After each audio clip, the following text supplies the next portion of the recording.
ఉద్యోగుల ప్రయోజనాలను కాలరాస్తున్న కేంద్ర రాష్ట్ర ప్రభుత్వ విధానాలపై నిరసనగా TTD staff and workers United front Tirupati పరిపాలనా భవనం ముందు నిరసనను తెలియజేశారు.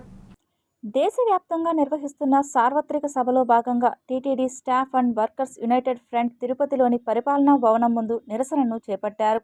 ఈ సందర్భంగా పలువురు ఉద్యోగులు మాట్లాడుతూ కేంద్ర ప్రభుత్వం పార్లమెంట్లో సాధించుకున్న 8 గంటల పని విధానం స్థానంలో 12 గంటల పని విధానాన్ని ప్రవేశపెట్టడాన్ని తీవ్రంగా వ్యతిరేకించారు.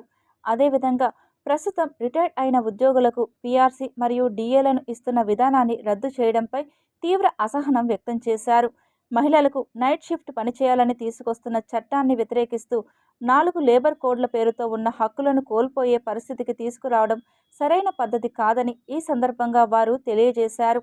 ముఖ్యంగా టీటీడీ ఉద్యోగస్తులు మాట్లాడుతూ సంస్థ సత్వరమే స్పందించి ఇంటి స్థలాలను ఇవ్వాలని, దీర్ఘకాలంగా పెండింగ్లో ఉన్న పదోన్నతులు కల్పించాలని కోరారు.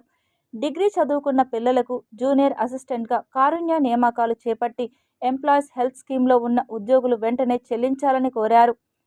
పిలిగ్రిమ్ అలవెన్స్ను 2,500 నుండి 5,000 రూపాయలకు పెంచి హిల్ అలవెన్స్ను 400 నుండి 800 వరకు పెంచాలని ఈ సందర్భంగా వారు తెలియజేశారు. ముఖ్యంగా టీటీడీ ఉద్యోగుల రెఫరల్పై ప్రతి నెల 300 రూపాయల శ్రీవాణి దర్శనం టికెట్లను నెలకు 10 చొప్పున ఇవ్వాలని కోరారు.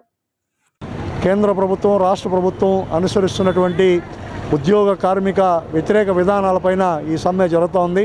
8 గంటల నుంచి 12 గంటల పనిదినాన్ని పెంచడాన్ని తీవ్రంగా వ్యతిరేకిస్తున్నాం. అదేవిధంగా కేంద్రంలో 8th పీఆర్సీ పే కమిషన్ సందర్భంగా రిటైర్ అయినటువంటి ఉద్యోగులకి డిఏ కానీ అదేవిధంగా పీఆర్సీలు కానీ అమలు కావు అనేటువంటి చట్టాన్ని తీసుకొచ్చారు. దీన్ని మేము తీవ్రంగా వ్యతిరేకిస్తున్నాం. 8 గంటల పని విధానాన్ని రద్దు చేస్తూ దాని స్థానంలో 12 గంటల పని విధానాన్ని ప్రపోజ్ ఉంది.